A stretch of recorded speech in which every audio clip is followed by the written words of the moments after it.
Lecture 10. Daoism. Harmony, Nature, and the Way.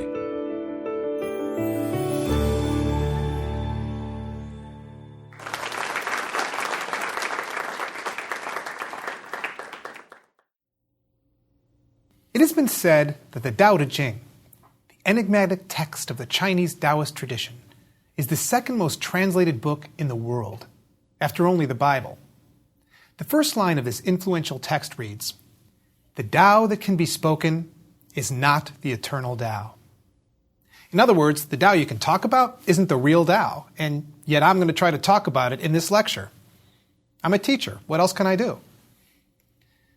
But the text reminds us that there are things that cannot be explained in words, cannot be captured fully in rational thought or language. And this is a good thing to remember as we explore Taoism. I have to begin by pointing out that the word Daoism, which is used to refer to one of the two most important indigenous Chinese religious traditions, the other being Confucianism, actually describes a great variety of things. And these are often grouped into two different categories. The first form of Taoism is represented by a few important texts of the classical period and the tradition of commentaries and philosophy they gave rise to. This form of Taoism is often called philosophical Taoism or classical Taoism.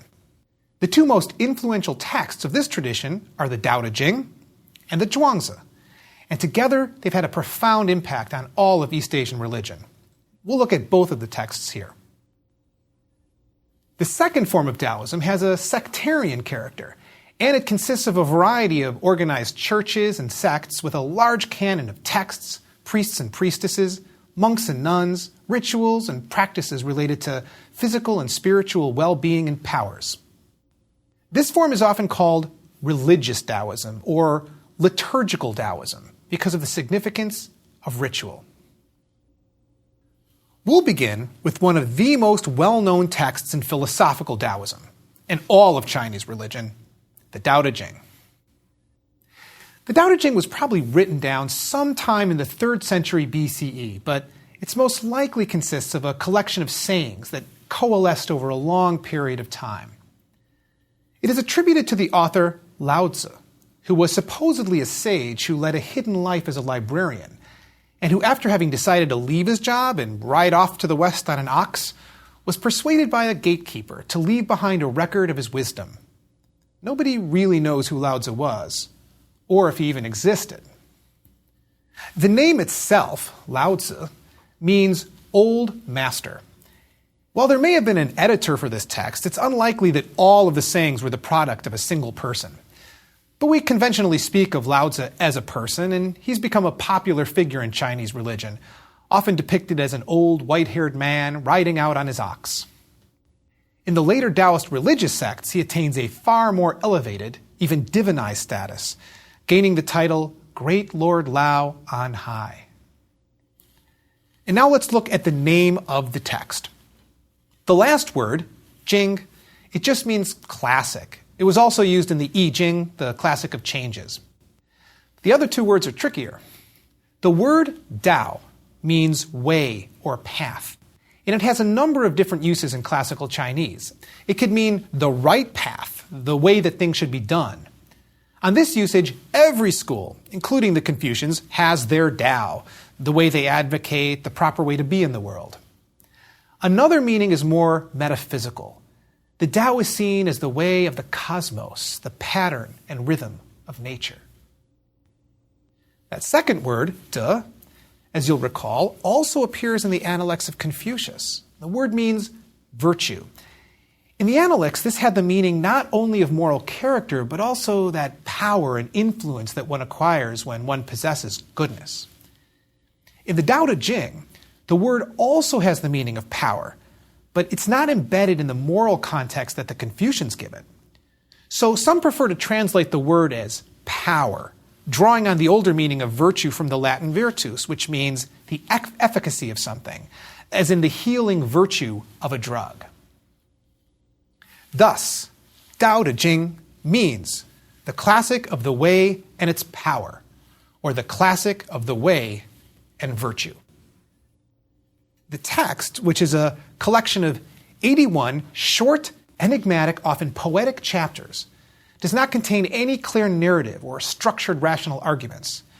Rather, it's evocative, suggestive rather than direct. Nevertheless, there are a number of important themes that arise in the text numerous times, and we can piece together the main view of the text by looking at some of these themes. While it can sometimes be difficult to know what the text is advocating, it's easy to see what the text is against.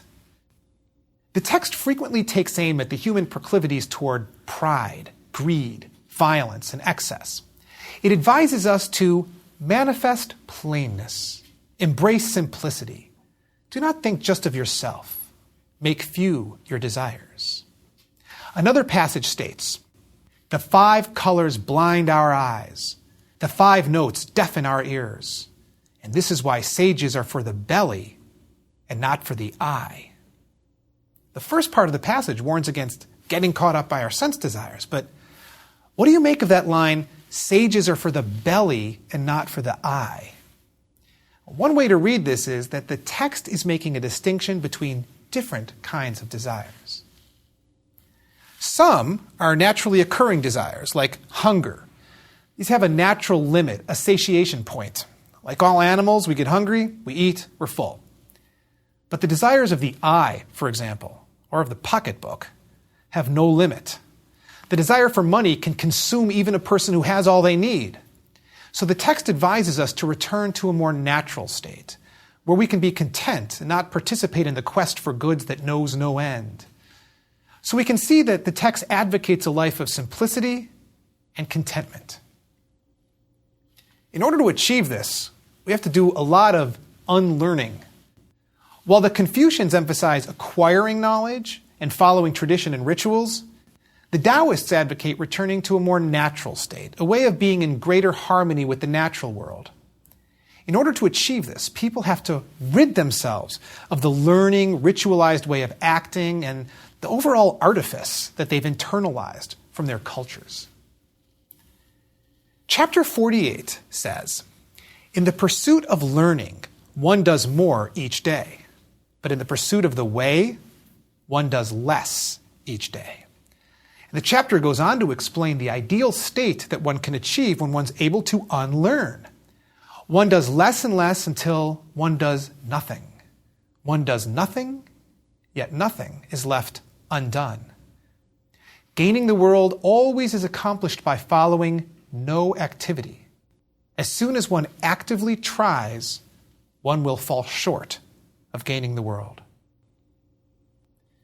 The ideal state is known as wu wei, which can be translated as non-action. But the text often advocates doing non-action. So this term doesn't just mean complete inactivity. Rather, it means no striving activity. No activity driven by goal-oriented, conscious, intentional planning. It can be thought of as effortless action. When people realize the ideal of wu wei, effortless action, they act in a way that is 自然. This literally translates as that which is so of itself, and it's often translated as spontaneous. It means acting in such a way that is natural to who you are. This kind of naturalness is the way that the Tao itself acts. The text states, people model themselves on earth. The earth models itself on heaven. Heaven models itself on the Tao. The Tao models itself on what is 自然, what is natural.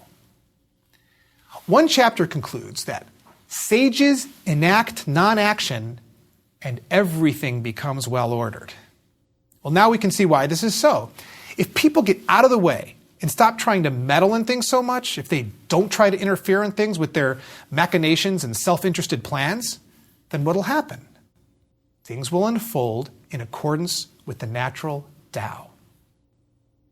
Without human interference, the Tao can do its harmonizing work, bringing about order. So the ultimate goal is to live in harmony with the Tao.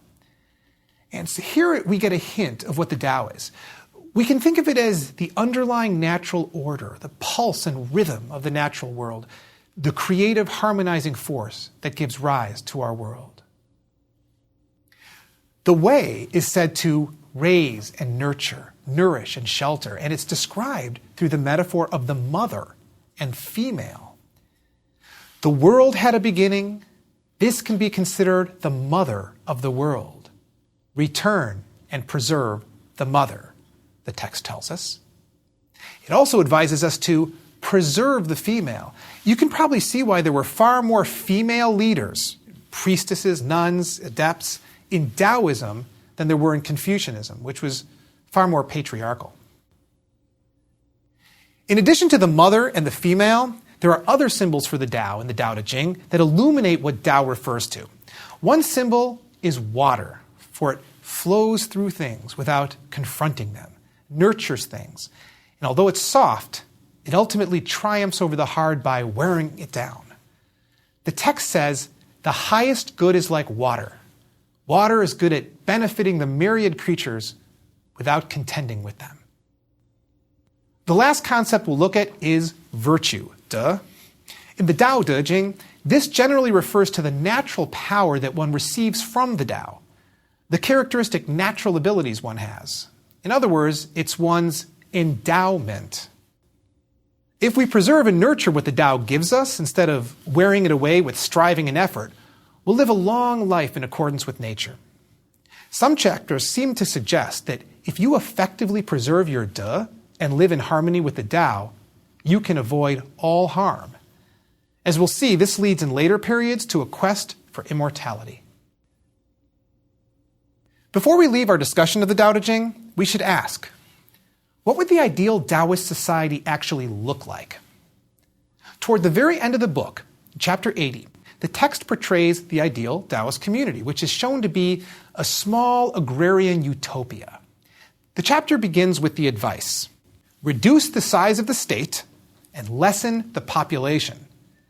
This is the opposite of advice from all the other schools that were advising rulers on how to increase their populations during the Warring States period. The Tao Te Ching is advocating opting out of that whole race and seeking contentment in small communities that live simply and well. The text doesn't advocate asceticism, only the avoidance of excess.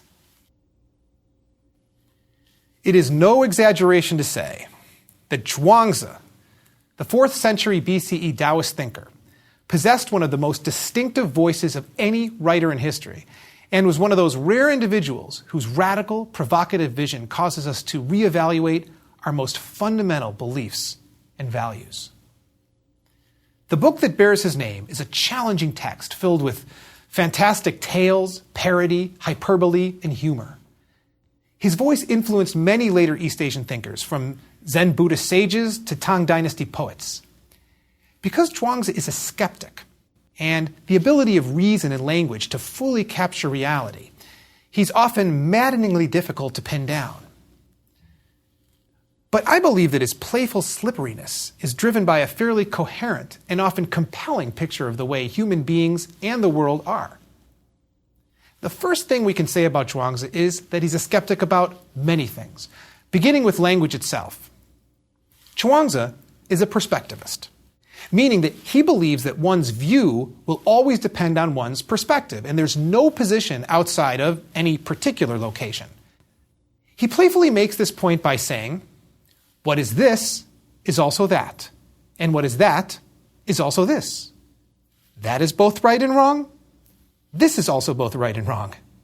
So is there really a this and a that? Imagine that I point at the pen you're holding and I say, I like that pen. And you say, you mean this pen? No, I say, I mean that pen. If we started fighting over this, an observer would see how ridiculous we were.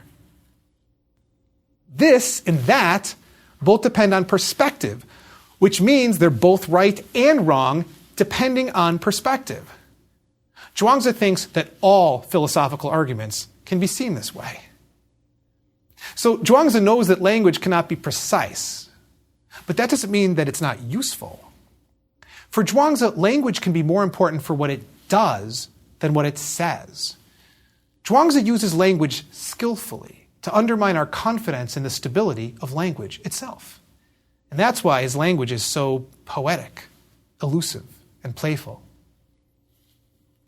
Zhuangzi is not only skeptical about language, he's also skeptical about our senses and our ability to know what's real and what's not. In one of the text's most famous passages, Zhuangzi dreams of being a butterfly. Suddenly, he awoke, drowsily, Zhuangzi again. And he could not tell whether it was Zhuangzi who had dreamt the butterfly or the butterfly dreaming Zhuangzi. So far, Zhuangzi has been undermining our certainty about everything: our language, our judgments, even our sense of reality. What's left? How does Zhuangzi suggest that we live? We find clues to Zhuangzi's ideal way of living in his book, including a chapter called The Key to Nourishing Life. In this chapter and elsewhere, we see depictions of people engaging in all sorts of skillful activities. In one story, there's a butcher who handled his chopper with aplomb and never skipped a beat.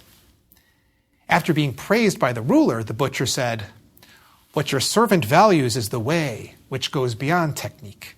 I rely on the heavenly patterns and follow what is inherently so." Ziran. All of Zhuangzi's skillful exemplars are able to get their minds out of the way so that they can be fully absorbed in the activity and follow along with the natural way of things. In other words, they have mastered effortless action, Wu Wei. Zhuangzi talks about the mind's ability to get in the way of our natural, effective living in the world. We tend to walk around with concepts, categories, judgments, and self-centered concerns in our minds, and these interfere with our ability to live in accordance with the Tao. One way to get the mind out of the way, in a sense, to get ourselves out of the way, is through absorption in an activity. Have you ever become so absorbed in an athletic event, a musical experience, or just reading a book that you were completely unaware of the passage of time, even of the fact that you were doing the activity? In a sense, you just merged with the activity itself. Only when something brought you out of it were you aware that you'd been reading for the last hour. In a sense, you had lost yourself. And for Zhuangzi, that's a good state to achieve. Psychologist Mihaly Csikszentmihalyi called this experience the flow state. And it enables human beings to attain optimal experiences. We're at our best and experience a unique kind of fulfillment in the midst of such states. Others call this being in the zone. And it's during such times that athletes and musicians often give their best, most spontaneous, seemingly effortless performances. In addition to losing oneself in skillful activity, Zhuangzi also points to meditation techniques that help get the mind out of the way so that one can enter into an Wu Wei state. These techniques are sitting in forgetfulness and the fasting of the mind. In these techniques, one lets go of the names and categories and values that society has given us and that now fill our minds so that we can be moved effortlessly by our natures. There is, it seems, a letting go of one's concept of oneself, the self-image one's acquired over time so that nature can manifest itself. In fact, Zhuangzi says, the perfect man has no self. Zhuangzi's sages accept whatever transformations nature brings about, including death. The acceptance of change and transformation is a major theme in Zhuangzi's text.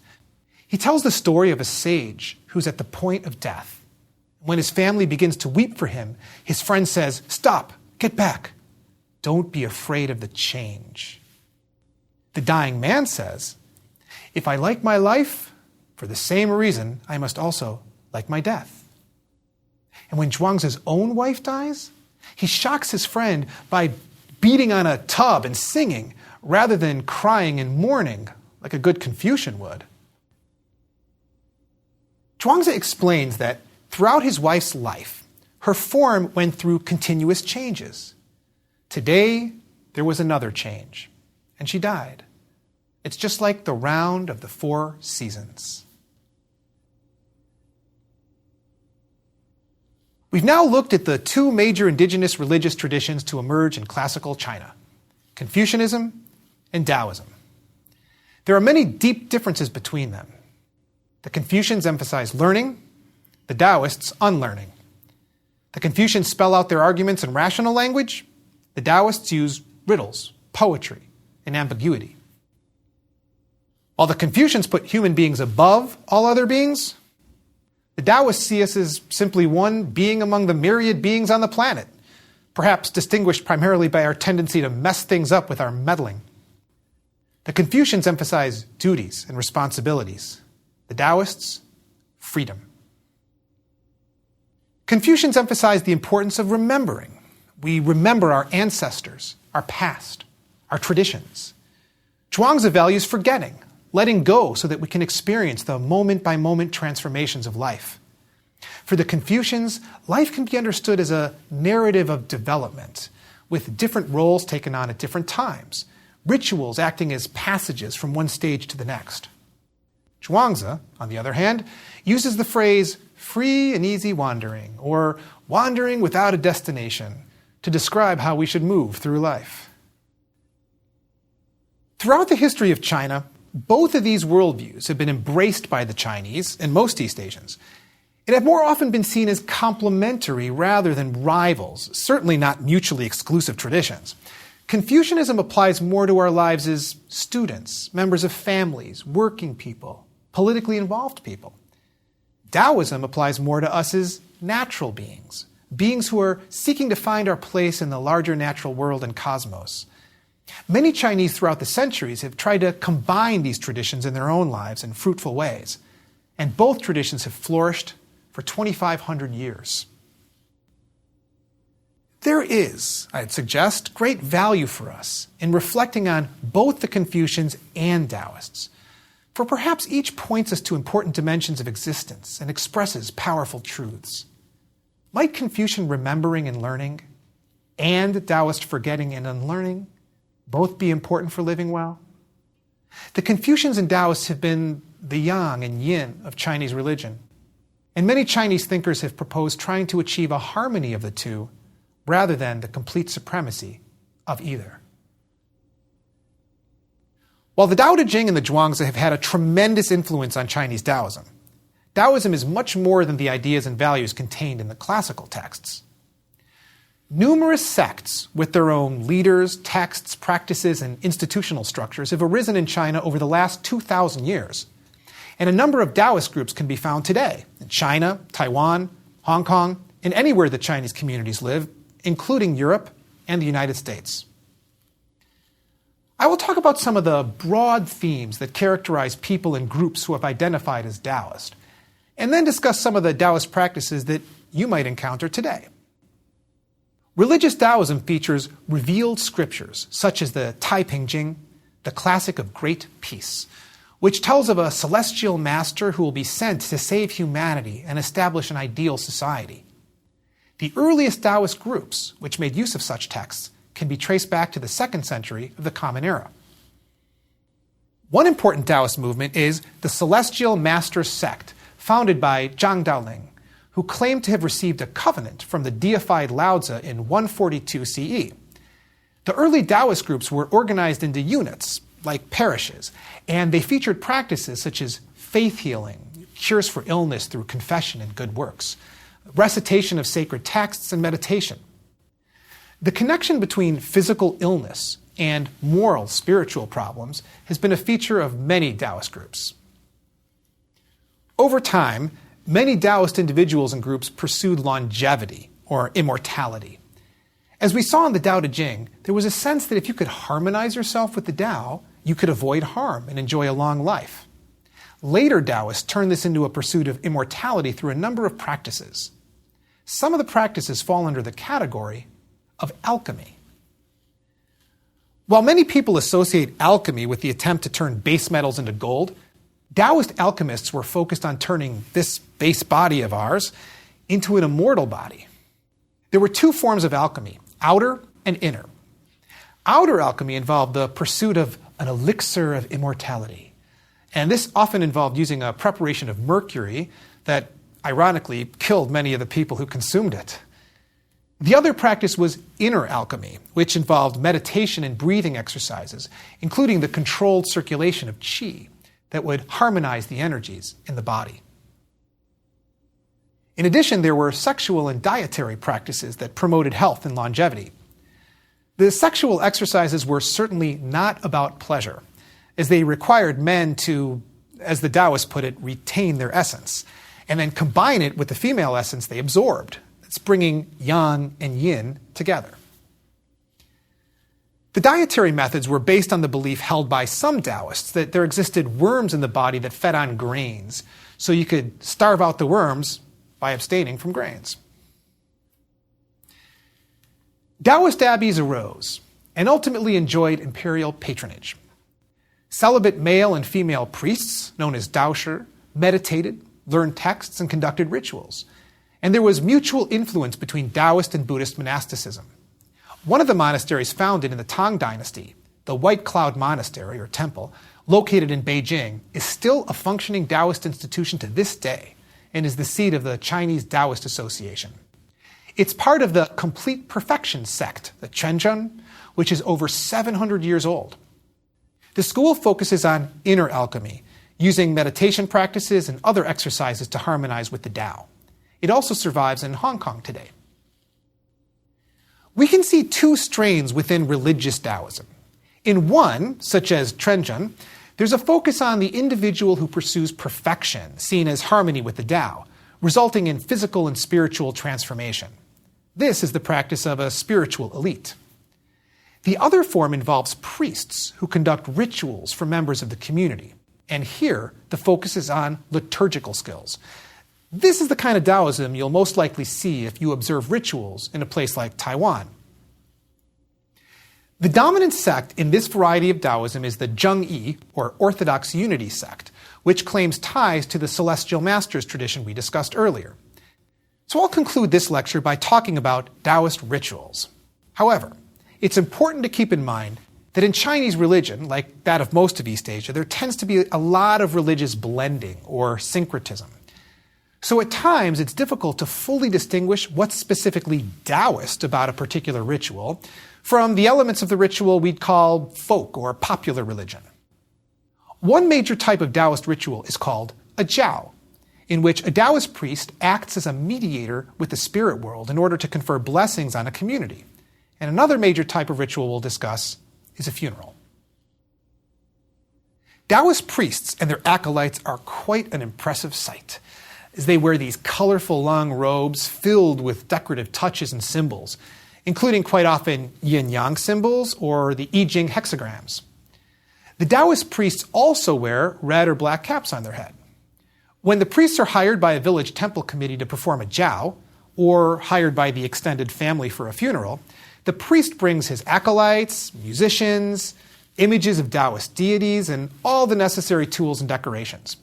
The images that are displayed may include Zhang Daoling, the founder of the Celestial Masters tradition, and a trinity of Taoist worthies, or pure ones, one of whom is the deified Lao Tzu.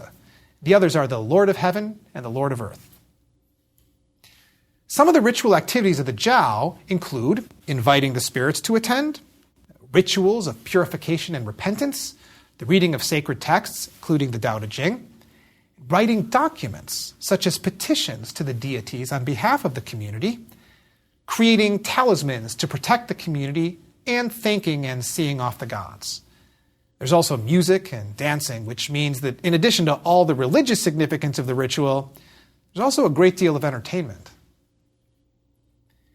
Many of the elements that we just discussed are also seen in Taoist funerals. A writ of pardon will be written to release the person's soul from the hell regions, and the descent into this region to rescue the soul may be acted out with dancing and an acrobatic performance by the acolytes. For purposes of delivering the document to the proper deities, they're often put in the hands of a messenger crafted in paper, who's then burned along with the writ.